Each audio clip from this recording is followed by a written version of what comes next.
That should do it. Looks good. We should be able to finish the field now. Black rancher helped a millionaire farmer fix her broken tractor. They became a match made in heaven. The autumn sun hung low over the sprawling wheat fields of Montana as Marcus wiped the grease from his calloused hands. He'd been working his family's modest ranch since dawn, tending to fences and checking on cattle.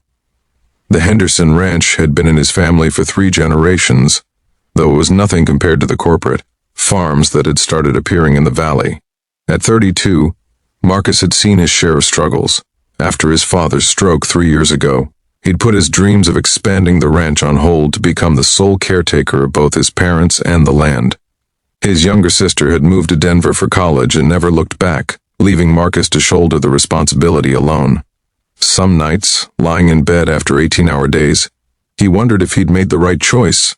But every morning, when he saw the sun rise over the land his grandfather had broken his back to own, he knew he couldn't have done anything different. As he loaded tools into his beat-up Ford truck, Marcus heard the distinct sputter of an engine in distress. He squinted toward the neighboring property, the massive Whitmore estate that had recently been sold to some out-of-state buyer. A red tractor, clearly top of the line and probably worth more than his entire vehicle fleet, sat idle in the golden field, smoke rising from its hood. Marcus hesitated. He had 20 more things on his to-do list before sunset, and getting involved with wealthy neighbors who probably wouldn't give him the time of day seemed like a waste of precious daylight. But his grandfather's voice echoed in his mind, as clear as if the old man were standing beside him. A neighbor in need is a neighbor indeed, son. Don't matter if they're rich or poor, black or white. We help because that's who we are. With a resigned sigh and a prayer that this wouldn't take too long, Marcus drove his truck across the property line toward the stalled machine. As he approached, a woman climbed down from the tractor's cab, and Marcus had to do a double take. She was striking, long blonde hair that caught the sunlight like spun gold, wearing designer jeans that probably cost more than his monthly grocery bill, and a tied denim shirt that seemed more fashion magazine than farm equipment catalog. Everything about her screamed money and privilege, and Marcus felt his defenses go up automatically. When she spotted his truck, relief flooded her face, and she jogged toward him with surprising eagerness. "Thank God," she called out, slightly out of breath. "I don't suppose you know anything about tractors? I've been stuck here for over an hour, and my phone barely has signal." Marcus stepped out, grabbing his worn toolbox from the truck bed. Born and raised on them. What happened? I honestly have no idea. One minute everything was fine, the next... She gestured helplessly at the smoking engine, and Marcus noticed her hands, manicured but with fresh calluses forming on the palms. "Interesting. I'm Catherine Whitmore, by the way. I just bought this place last month. Marcus Henderson. I run the ranch next door." He walked to the tractor and popped the hood, immediately hit by the acrid smell of overheated coolant. His experienced eye spotted the problem within seconds. A ruptured coolant hose, probably degraded from age and finally given up. "You're losing coolant fast. Looks like the hose gave out. Must have been old. These things happen on machines that sit idle too long." Catherine peered over his shoulder, and he caught a whiff of expensive perfume that seemed wildly out of place mixed with the smell of diesel and earth. "Can you fix it? I'm supposed to finish this section today. I'm already behind schedule." Marcus studied the damage, running calculations in his head. "Got a spare hose in my truck that should work. Give me about 30 minutes, and I'll have you running again." "Really? That would be amazing. What do I owe you?" Marcus waved off the question as he headed to his truck. "We're neighbors. Consider it a welcome to the valley." As Marcus worked, Catherine didn't retreat to her phone or wander off. Instead, she watched with genuine interest, asking intelligent questions about the repair process. She wanted to know why that particular hose had failed, how to prevent it in the future, what other maintenance she should be doing regularly. Her questions weren't the superficial inquiries of someone making polite conversation. She genuinely wanted to understand. "You planning to actually work this land yourself?" Marcus asked, curious now despite himself. Most wealthy buyers hired managers and disappeared back to their city lives. Catherine laughed. a warm sound that made him glance up from his work. That's the plan. My grandfather owned farms in Iowa, big operations, thousands of acres. I spent every summer there as a kid, from age 6 until I left for college. He taught me everything, how to drive a tractor, how to read the soil, when to plant and when to wait.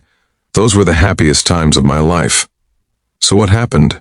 Most people go from farm to city, not the other way around. A shadow crossed her face. My parents wanted a different life for me, pushed me toward law school, corporate success, all that. I spent 15 years as a corporate attorney in Chicago, making more money than I knew what to do with, working 90-hour weeks, never seeing daylight. Then my grandfather passed away 2 years ago, left me a substantial inheritance and a letter. Marcus paused in his work, struck by the genuine emotion in her voice. What did the letter say? He told me he was proud of my success, but he worried I'd forgotten how to be happy. Said life was too short to spend it in a concrete tower defending corporations, when my heart had always belonged to the land. She smiled sadly. He was right. After he died, I realized I couldn't remember the last time I'd felt truly alive. So I quit, liquidated everything, and went looking for land. When I found this place, she gestured at the golden fields around them, I knew this was where I was supposed to be. Corporate law to farming, Marcus said, tightening the final clamp on the new hose. That's quite a leap. Most people would say you're crazy. Most people have said exactly that. She met his eyes, and Marcus saw something there. A determination, a fire that reminded him of his grandfather. But you haven't. Marcus straightened up, wiping his hands on a rag. Grew up hearing that following your heart was crazy. My dad wanted me to go work in the oil fields, better money, steady work. But this land... He looked around at the familiar landscape. It's in my blood, can't explain it to someone who doesn't feel it. But I do feel it, Catherine said softly. That's exactly it. Their eyes met, and something passed between them. A recognition, an understanding that went beyond their obvious differences.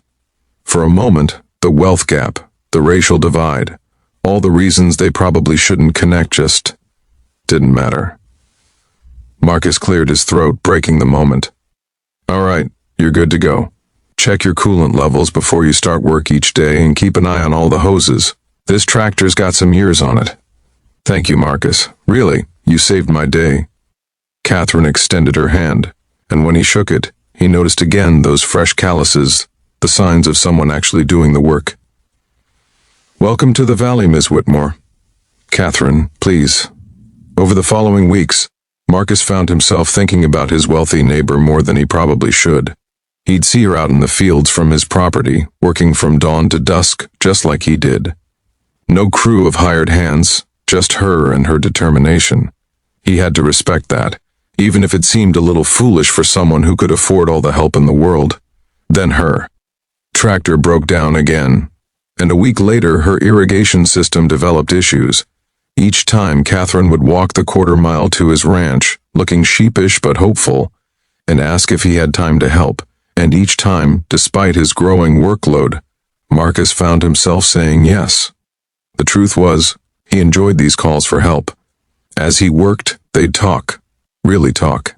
Catherine would share stories about her grandfather's farm, her disillusionment with corporate life, her dreams for sustainable farming practices. Marcus would open up about the challenges small ranchers faced, the way corporations were buying up family farms, his fears about keeping his legacy alive in a changing world.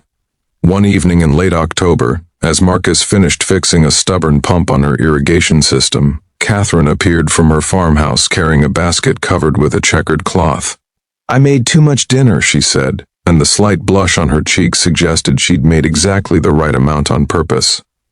Thought you might be hungry after working on that pump all afternoon. They ate on his porch, fried chicken, potato salad, and homemade biscuits that rivaled his grandmother's recipe.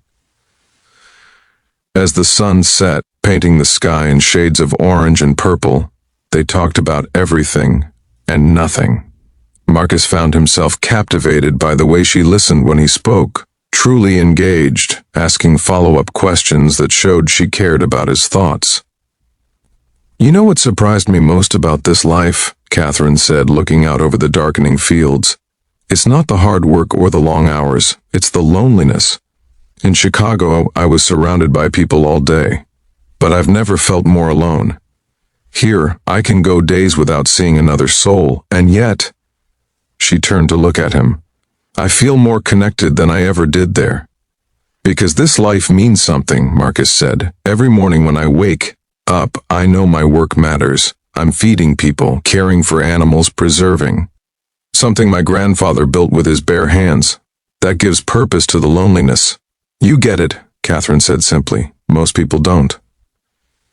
As autumn deepened into winter, their friendship grew. Marcus taught Catherine the intricacies of winter preparation, winterizing equipment, planning crop rotations, for spring, budgeting for the lean months. She shared her business acumen, helping him identify inefficiencies in his operation, showing him marketing strategies to get better prices for his beef. When the first major snowstorm hit in December, Marcus woke at 3 a.m. to the sound of his phone ringing. It was Catherine, voice tight with worry. Her heating system had failed, and with temperatures dropping below zero, her pipes were at risk. Marcus didn't hesitate.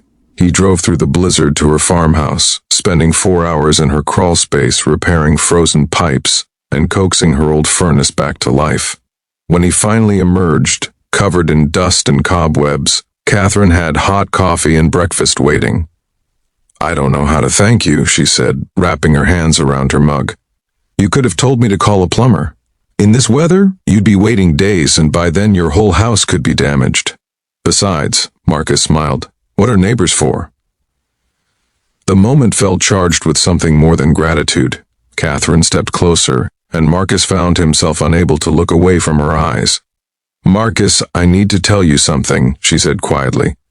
These past few months getting to know you, you've become so important to me, and I know this might be complicated, that people will have opinions, but I can't keep pretending that I don't. Marcus closed the distance between them, cutting off her words with a gentle kiss. When they parted, he rested his forehead against hers. I know, he whispered. I feel it too.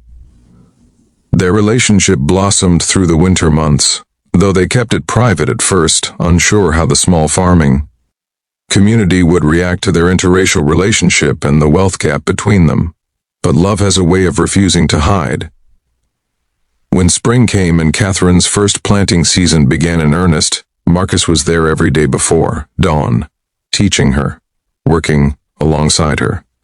And when his herd faced a health scare in April, Catherine was the one who researched treatments, called veterinary specialists, and sat up with him through long nights monitoring sick cattle.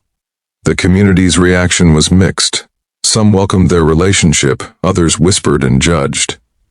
But Marcus and Catherine found strength in each other, united by their shared love of the land and their respect for the work.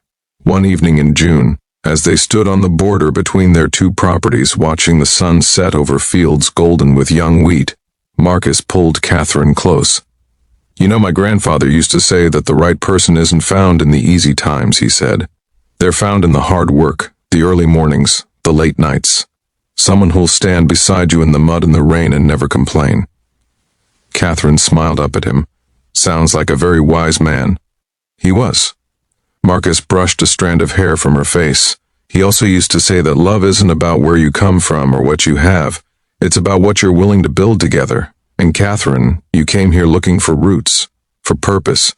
Maybe you found something more. Maybe I found home, she whispered.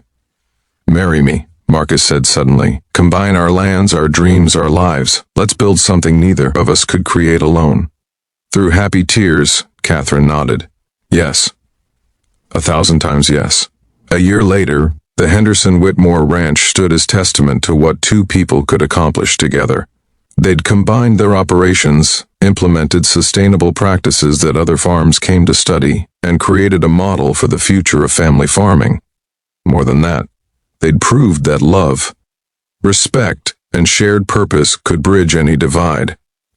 On their wedding day, as Marcus and Catherine exchanged vows in the middle of their wheat fields with both their communities gathered as witnesses, the old-timers smiled and nodded. Love, they agreed, had a way of growing where it was planted with care. The end moral of the story: true love transcends all boundaries, race, wealth, and background. When two hearts connect through kindness, genuine respect, and shared values, they create something beautiful and unbreakable. Sometimes a simple act of helping a stranger becomes the first step toward finding your soulmate. Real partnership isn't built on what we own, but on what we're willing to create together through hard work, sacrifice, and unwavering support. The greatest wealth isn't measured in money, but in the depth of connection we forge with another soul who truly sees us.